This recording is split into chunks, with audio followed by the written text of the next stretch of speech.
2023 முடிஞ்சு 2024 வரப்போகுது. நாம் என்ன பண்ணிகிட்ருக்கோம்?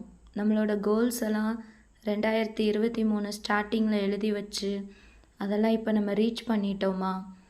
நாம் எந்த நிலமையில் இருக்கோம்? என்ன பண்ணிக்கிட்டு இருக்கோம்? அந்த கோல்ஸை யாரெல்லாம் அச்சீவ் பண்ணியிருக்கீங்கன்னு சொல்ல முடியும்? சில பேர் பண்ணியிருப்பாங்க. பல பேர் இங்கே சொல்கிற ஒரு ரீசன், என்கிட்ட அந்தளவுக்கு திறமை இல்லை, பணம் இல்லை, நேரம் இல்லை, வாய்ப்பு இல்லைன்னு சொல்லிக்கிட்டு இருப்பாங்க. அப்படி இல்லை. சில பேர் இப்படி உட்காந்துட்ருக்கோமேன்னு இந்த டைம் வருத்தப்பட்டுட்ருப்பாங்க. அவ்வளோதான், வயசு போகுது, நம்மக்கிட்ட எதுவும் இல்லை, என்ன பண்ண போகிறோன்னு.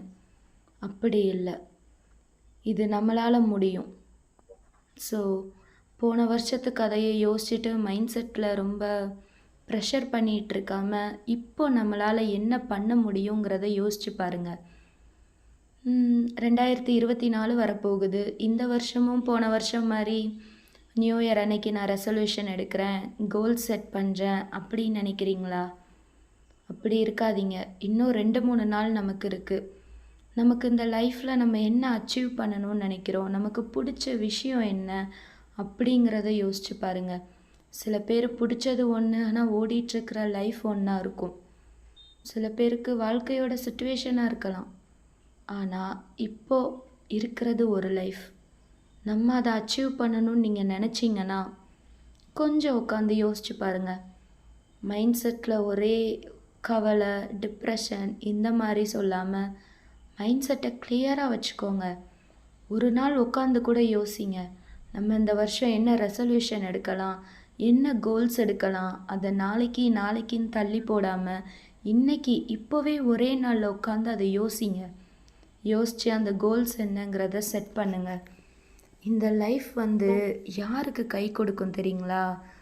இந்த லைஃப்பில் 2 விஷயம் பண்ணுறவங்கள மட்டும்தான் அந்த வாழ்க்கை அவங்கள வெற்றி பயணத்தை நோக்கி கூட்டிகிட்டு போகும். First one opportunity, second one time. ஆமாங்க, இங்கே எல்லாருக்குமே ஒரே மாதிரி வாய்ப்புகளும் இருக்குது, நேரமும் இருக்குது. அதை சரியாக பயன்படுத்தி ஒருத்தன் முன்னேறான் பாருங்கள், அவனுக்கு தான் அந்த வாழ்க்கை வெற்றியாக மாறும்.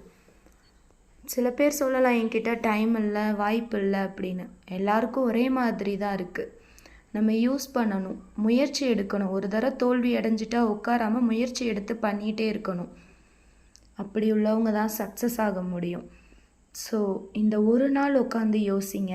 யோசித்து ஒரு டைரியோ நோட்டோ எடுத்து நம்மளோட ரெசல்யூஷன் என்ன, நம்மளோட கோல்ஸ் என்னன்னு எழுதி வைங்க. நோட்டார் டைரி எழுதிட்டு திருப்பி பார்க்க மாட்டேன் அப்படிங்கிறவங்க ஒரு ஒயிட் பேப்பர் எடுத்து பேப்பரில் கோல்ஸ் எழுதி நம்மளோட ரூமில் நம்ம டெய்லி எந்திரிச்சு பார்க்குற அளவு அந்த கோல்ஸ் எடுத்து வைங்க. டெய்லி மார்னிங் நைட் நம்ம அதை பார்க்கும்போது நமக்குள்ளே ஒரு மோட்டிவேஷன் அதை அச்சீவ் பண்ணணும்னு நினைப்போம். அப்புறம் பாஸ்ட் லைஃப்பில் இப்படியெல்லாம் நடந்துருச்சேன்னு சொல்லி வருத்தப்பட்டு டவுன் ஆகாமல், பாஸ்ட் லைஃப் வருத்தத்தை கொடுக்கும், அதை அக்செப்ட் பண்ணிக்கணும். ப்ரெசண்ட்டில் நமக்கு ரொம்ப கான்ஃபிடென்ஸ் வேணும். ஃப்யூச்சரை நினச்சி பயப்படக்கூடாது. நம்ம வாழ்க்கையை நம்ம தான் வாழணும். ஸோ இப்போ நீங்கள் உங்கள் கோலை செட் பண்ணி லைஃப்பை மூவ் பண்ணுங்கள். Everyday is a new day. Thank you to all.